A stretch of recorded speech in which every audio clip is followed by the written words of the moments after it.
a pull-out method. You sometimes need to supplement with the morning after pill, which I've taken a handful of times. No, I took a handful one time. I'm sorry, and that's different. No, the morning after pill. Let me just tell you, though, you can take it up to 72 hours. I don't think that's not in the name, the morning after. They need to change the name because sometimes you have sex in the morning and you're like, I gotta wait till tomorrow morning, I guess, to take it. And then you forget and you start a family. So it's 3 days. You have 3 days. And I'm trying to get it changed to the long weekend after the holiday, the Martin Luther King Jr. holiday weekend after pill. I think that's gives you an idea of the chunk of time you have. And I'm getting a lot of pushback from his foundation, but you have 3 days, and I've used them all before, and it's not because I'm like, oh, I'm lazy. It's because I'm just waiting till I need to get toilet paper, too. I'm like, I'll kill 2 birds. Or 3, twins run in my family. I don't really know how this thing works, but I am willing to take it, especially if the guy asks. Have you ever had the guy ask you to do it?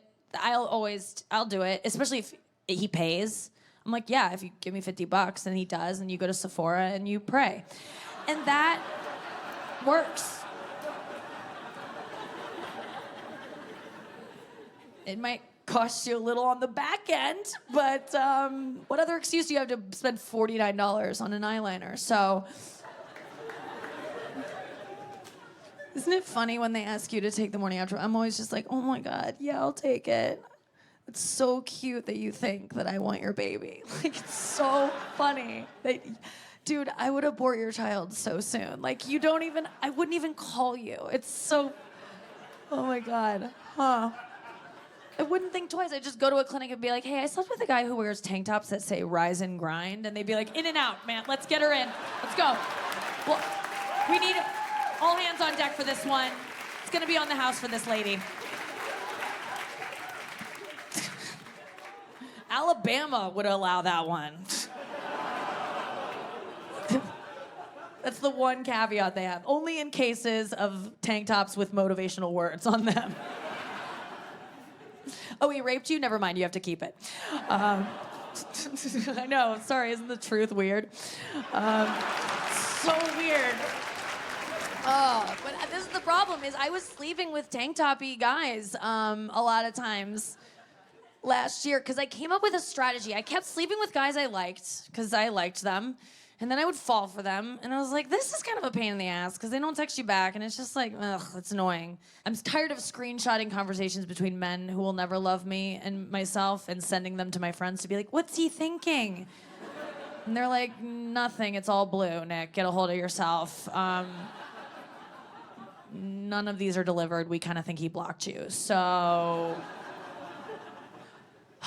And so I came up with a plan. I was like, oh, I'll only have sex with guys who I would never want to love, right? That I'll never, like, want them to be my boyfriend. So I'd pick a guy with, like, a necklace, right? Like a dangly outer necklace. Not an inside one, because you can't ever predict those. Girls, we've all slept with guys with necklaces where we didn't know it was there until we got naked with them, and then you see it and you're like, okay. Feel like I wouldn't be doing this right now if I knew that that was there. I really feel a little bit hoodwinked by you at this moment, but our shirts are off, so we've got to at least blow you or something. Great. Them's the rules. So I go after a guy with like an active necklace, and which is good though, because during the sex, it's like hanging over you, like swaying back and forth as a reminder that he's not to be loved and or respected, right? It's right there. And you feel good. And they always have a dumb reason for their necklace, too. It infuriates me. It's my grandfather's dog tags. Hold it close. I'm just like, okay, good. At least the spirit of a real man will be hovering over me tonight. That's a plus, I guess. Someone who actually fought for something other than a parking spot at GameStop.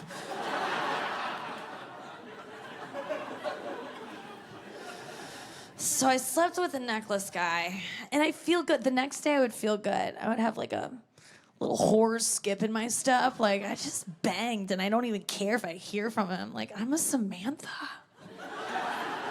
We do exist, right?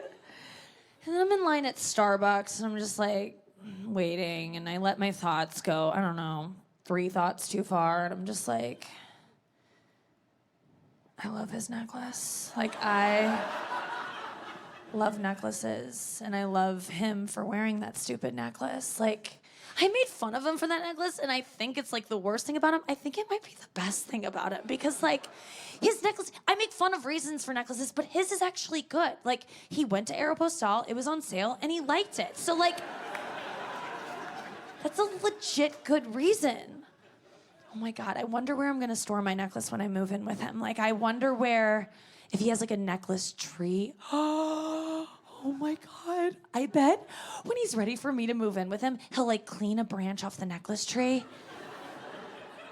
And we'll be in bed on like a Sunday morning, and he'll be like, go check the necklace tree. And I'm gonna be like, why? We're in bed, I wanna cuddle. And he's like, just go check the tree. And I'm like, you're being weird. You're being weird.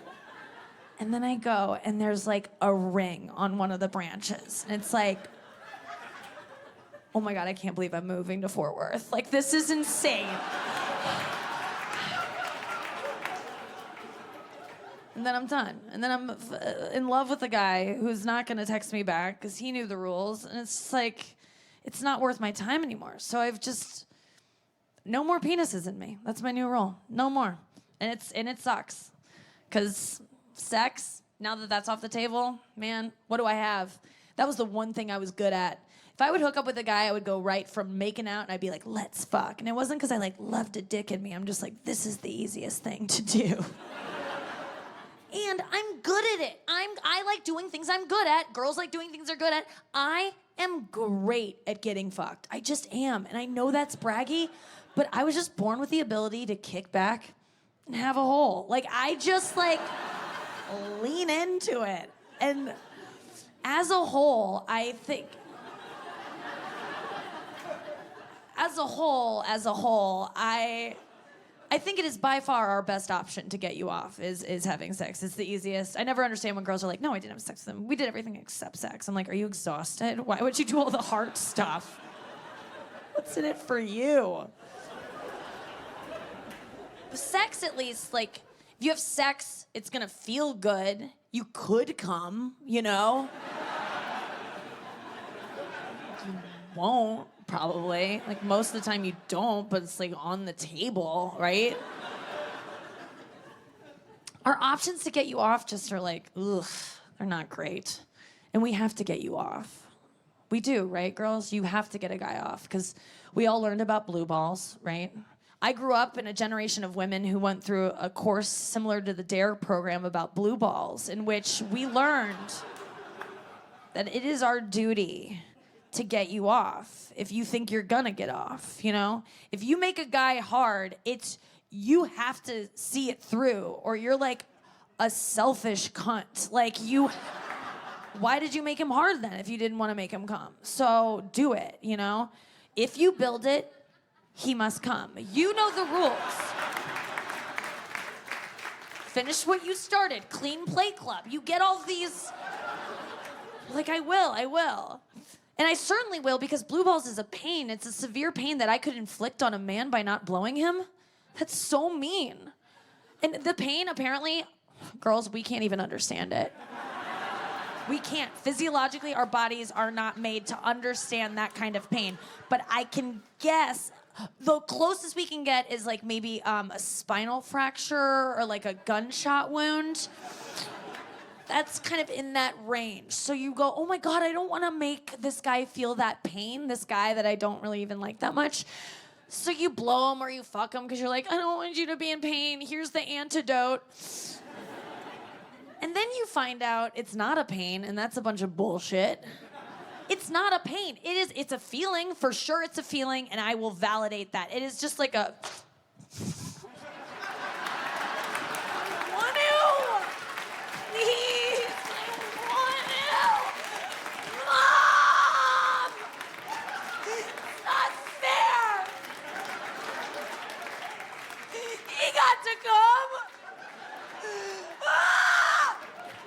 That's the feeling.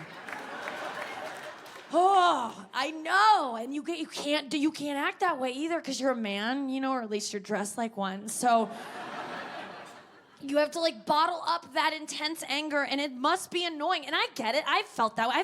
I've not come before, like almost exclusively. So I understand cranky clit or whatever it is to me. I've felt that frustration, and it sucks. And you feel it as a girl if you don't make a guy come and you give him blue balls or whatever that is, you feel it the next day. Like, girls, do you ever spend the night in a bed with a guy and not touch his dick? Oh, the next morning, the energy will have shifted in the room. There's just a palpable anger that even he's not aware of, but he's tying his shoes kind of loud, and you're like, yikes. He will have brought you to his place in an Uber Black, but then you're going home in a Lyft share. I mean, things have taken a turn. So you just make guys come. Like, you're just like, oh, I'll make them come because I don't want to hurt them. I don't want them to be mad at me. I don't want them to feel bad or sad. So I'll just fucking, here, take a cum. You can have a cum. I was doling out cums all through my 20s. Gave away so many cums. And then I came up with a way to like stop giving out cums, which is I just wouldn't touch their penises. Because if you don't touch their penis, then you don't have to do anything about it. That's a trick I learned. It's like, if you touch their hard dick, it's like inviting a vampire in your house. Like you're obligated to then do something about it, or whatever that rule is. But you can avoid touching their dick. At the end of a date, I always keep my hands up here because I'm just like trying to figure out if I want to touch their dick or not, but I'm just keeping them up here and kind of keeping my space. Because I haven't decided. Maybe I do want to touch your dick. I don't know yet. I'm trying to figure it out. It's always between, oh, do I go home with him or go home and eat? Like, that's usually kind of the battle in a woman's mind. Especially me, like if I'm nervous about a date, I usually haven't like eaten enough that day because I'm scared we're gonna have sex and I don't want to fart during it. So I've like just been like, so I'm starving at this point. I'm just gonna go home. But sometimes they get frustrated and they're like, maybe she doesn't know I'm hard. I think that sometimes you guys are like, maybe she doesn't know. So they'll take your hand and kind of Helen Keller you, like, hey, I'm hard, and you're like, oh, thank you, Papa. Like I don't know why Papa. That doesn't really fit either scenario, but we had fun. But then you touch it, and I do like a hot stove now. I'm like, I didn't touch it. Like, I don't have to do anything. Because if you don't touch, you can just kind of go, good night, and like float away on a toadstool and like go home and eat in bed. But then if you touch it, you either have to do something to it, or you have to tell him that you don't want to do anything with it at this point, right? And that can be like, you're just like, I just don't like you enough now, or I'm not comfortable. It's like a hard conversation to kind of have. And sometimes I'm better at sucking dick than I am at sharing my true feelings. So I blow a guy to avoid telling him the truth. I've done it so many times. But for me to make you come now, I just like, ugh. If I'm not having sex, it used to be my go-to. Now I'm like, I have to blow you. And I'm still not confident in my blowjobs. And I'm trying to get better. But recently I gave one, and 90 seconds in, the same thing happened that always happens. The guy just kind of held my head steady and decided to fuck it himself, you know? Kind of took over and treated my head like a birdhouse. That's how I got through it, is pretending I'm a birdhouse. I have no rhythm. I have no natural rhythm. And so I actually was like, thank you, take the wheel. I don't know what you want. I just don't have a good sense of rhythm. I might be able to show you a good time if you have like a metronome on your nightstand, but it's just not. Most girls do not like when you grab their head and just hold it and fuck it. But I truly appreciate the gesture, and because then I can focus on what I'm actually good at, which is gonna be surviving this blowjob, because my breathing is now up to you, good sir. Because you don't seem